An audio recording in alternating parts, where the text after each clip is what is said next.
যোৱাকালি কৃষ্ণা মেডিকেল নামৰ মেডিকেলখনে আমাৰ এজন অসমীয়া খিলঞ্জীয়া ল'ৰাক গোলাগুলকৈ পিটি আমাৰ তেখেতক আঘাতপ্ৰাপ্ত কৰে। তাৰ প্ৰতিবাদত আজি ধৰ্ষণাসমূহ দল সংগঠন আৰু ধৰ্ষণাসমূহ ৰাইজে আজি প্ৰতিবাদত তেখেতৰ দোকান বন্ধ কৰি দিছে আৰু তেখেতক সময়সীমা বান্ধি দিছে, 3 ঘণ্টা সময়সীমা বান্ধিছে।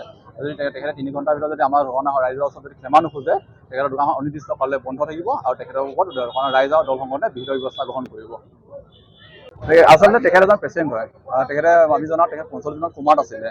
কোমাত থকা অৱস্থাত তেখেতে যোৱাকালি তেখেতে দেখাবলৈ আহিছিলে কিবা তেখেতৰ কিবা মানে অক্ষমভাৱে, কিন্তু কি হ'ল তেখেতে কাণেদি কমকৈ শুনাৰ পৰা তেখেতে স্পঞ্জটো পিন্ধি ভিতৰলৈ গৈছিলে। সেই ভিতৰলৈ যোৱা দুখতেই তেখেত মাত্ৰ স্পঞ্জটো পিন্ধি ভিতৰলৈ যোৱা দুখতেই তেখেতক মানে কৃষ্ণা মেডিকেলৰ সমূহ ষ্টাফৰ মালিকে লগ লাগি তেখেতক মাৰপিট কৰিছে। সেইটোতো সম্ভৱ নহয়।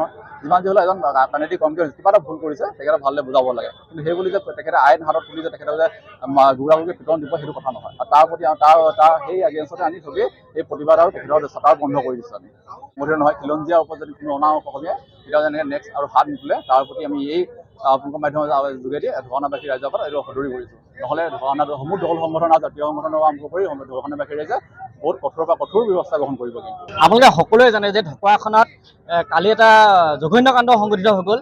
ঢকুৱাখানাৰ স্থিত ঢকুৱাখানা ৰাজহুৱা খেলপথাৰৰ সন্মুখত থকা কৃষ্ণা মেডিকেলৰ স্বত্বাধিকাৰী এজন বিশেষভাৱে অক্ষম ব্যক্তিক তেওঁলোকে প্ৰহাৰ কৰিছে। এজন অনা অসমীয়া এজন খিলঞ্জীয়া ছাত্ৰৰ ওপৰত তেওঁলোকে এটা বৰ্বৰভাৱে আক্ৰমণ কৰিছে। এই কথাটো আমি ঢকুৱাখানাবাসী হৈ ধিক্কাৰ জনাইছোঁ।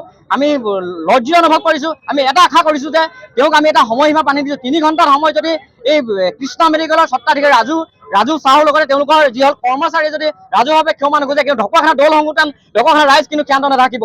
আজি ইয়াৰ পৰা এটা কথা জনাই দিব বিচাৰিছোঁ, ইয়াৰ প্ৰথম যদি কোনোবাই যদি ভাবিছে প্ৰথম ইয়াত ক্ষমা বিচাৰিছে, তেতিয়াহ'লে আমি দল সংগঠন কিন্তু ক্ষান্ত নাথাকোঁ। আমি ইয়াৰ পৰা এটা পুনৰ দাবী জনাব বিচাৰিছোঁ যে ইয়াৰ পিছত যদি পুনৰবাৰ এনেকুৱা ঘটনা সংঘটিত হয়, কিন্তু ঢকুৱাখানা গণতান্ত্ৰিকভাৱে কিন্তু আমি আন্দোলন গ্ৰহণ কৰিম। আৰু লগতে পুলিচ প্ৰশাসনক আমি ঢকুৱাখানা পুলিচ প্ৰশাসনে এটা কথা দাবী জনাব বিচাৰিছোঁ, 3 ঘণ্টাৰ সময় যদি ৰাজু চাহক যদি আমাৰ ঢকুৱাখানাবাসীৰ আগত যদি ৰাখি যদি আমাক ক্ষমা নিবিচাৰে, তেতিয়াহ'লে আমি ঢকুৱাখানা দল সংগঠনে ঢকুৱাখানাত সদৰ থানা ঘেৰাও কৰাৰ লগতে ঢকুৱাখানা ৰাজু চাহু ঘৰতো আমি কিন্তু গণতান্ত্ৰিকভাৱে কিন্তু কাৰ্যসূচী আমি হাতত ল'বলৈ বাধ্য হ'ম। কিন্তু